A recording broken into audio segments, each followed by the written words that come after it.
સુરતમાં આંજણા ટેનામેન્ટના પુનર્વિકાસ પ્રોજેક્ટમાં મહત્વપૂર્ણ વધારો નોંધાયો છે। નવા તૈયાર થયેલા 416 આવાસ અને 6 દુકાનોના લાભાર્થીઓ માટે ડ્રોનું આયોજન કરવામાં આવ્યું હતું। કેન્દ્રીય જળશક્તિ મંત્રી સી.આર. પાટીલની હાજરીમાં આ ટેનામેન્ટ અને દુકાનોનું કોમ્પ્યુટરાઇઝ્ડ ડ્રો અને લોકાર્પણ પણ સંપન્ન થયું।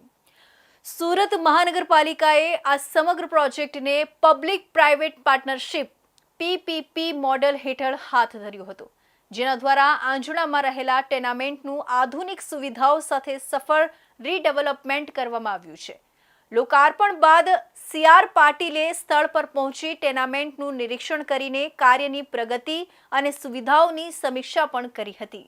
આંજણામાં 416 આવાસોનું કેન્દ્રીય મંત્રી સી.આર. પાટીલના હસ્તે કોમ્પ્યુટરાઇઝ્ડ ડ્રો અને લોકાર્પણ કરાયું હતું। સરકારની જાહેર આવાસોનો પુનઃ વિકાસ એટલે કે રીડેવલપમેન્ટ ઓફ પબ્લિક હાઉસિંગ યોજના 2016 હેઠળ PPP ધોરણે લાભાર્થીઓના ઘર ફાળવાયા હતા। આ આવાસ ભૂકંપપ્રૂફ અને પ્રથમવાર માય વન ટેકનોલોજીથી બનાવાયા છે। પાટીલે કહ્યું કે સુરતનો સ્લમ વિસ્તાર વર્ષ 2005ના 20% ઘટી હાલ 5% થયો છે। સ્લમ રીડેવલપમેન્ટમાં સુરત રાજ્યમાં બીજા ક્રમે છે। પાલિકાએ પ્રથમ વખત નવી ટેકનોલોજી સાથે આવાસ બનાવ્યા છે, જે પહેલા કરતાં વધુ મોટા તેમજ ગાર્ડન, પાર્કિંગ, લિફ્ટ, કેમેરા, ભૂકંપપ્રૂફ structure, CC road, grey water treatment plant, fire fighting, ધાબાના 50% વિસ્તારમાં સોલાર પેનલ સહિતની ઉત્તમ સુવિધાઓથી આવાસ ધારકોના જીવનની ગુણવત્તા સુધરશે એવી આશા છે।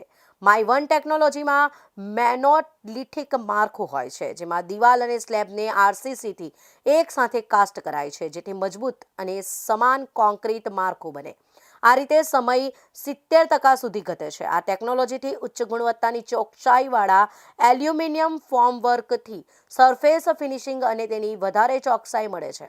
કાચા માલની જરૂર પણ ઘટે છે। માનનીય પ્રધાનમંત્રી શ્રી નરેન્દ્ર મોદી સાહેબે આખા દેશમાં દરેક વ્યક્તિને પોતાનું મકાન હોવું જોઈએ એવા સંકલ્પ સાથે આગળ વધી રહ્યા છે અને એના કારણે કરોડો મકાન બની ગયા છે અને નવા લગભગ 4 કરોડ મકાનો બનાવવા માટેનો સંકલ્પ પણ એમણે ગયા બજેટમાં કર્યો છે।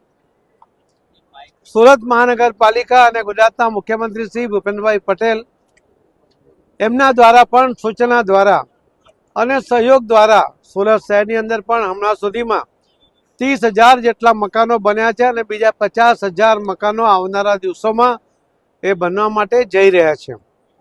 આખા દેશમાં પોપ્યુલેશન અને પ્રોરિટાની દ્રષ્ટિએ જોઈએ તો સૌથી સારી ક્વોલિટીના સૌથી વધુ મકાનો બનાવવા માટેનો પ્રયત્ન સુરત મહાનગરપાલિકા કરી રહી છે। આ વિકસતા શહેરને લોકોને પણ એવી સુવિધાઓ મળી રહે અને ઝીરો સ્લમ થાય અને આખા દેશમાં પહેલી મહાનગરપાલિકા ઝીરો સ્લમની બને એના માટેનો સુરત શહેરના સૌ પદાધિકારીઓ, અધિકારીઓ, કર્મચારીઓ કામ કરી રહ્યા છે। એમને પણ હું અભિનંદન આપું છું।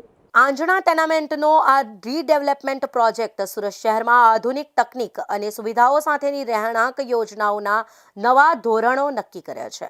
માય વન ટેકનોલોજીથી બનેલા મજબૂત અને ભૂકંપપ્રૂફ આવાસોથી લાભાર્થીઓને ગુણવત્તાસભર રહેવાની સુવિધા મળશે। PPP મોડેલ હેઠળ આ પ્રોજેક્ટને મળેલી સફળ પ્રતિસાદ સુરતમાં ચાલી રહેલા સ્લમ રીડેવલપમેન્ટ પ્રયત્નોને વધુ ગતિ આપશે એવી આશા વ્યક્ત કરવામાં આવી છે।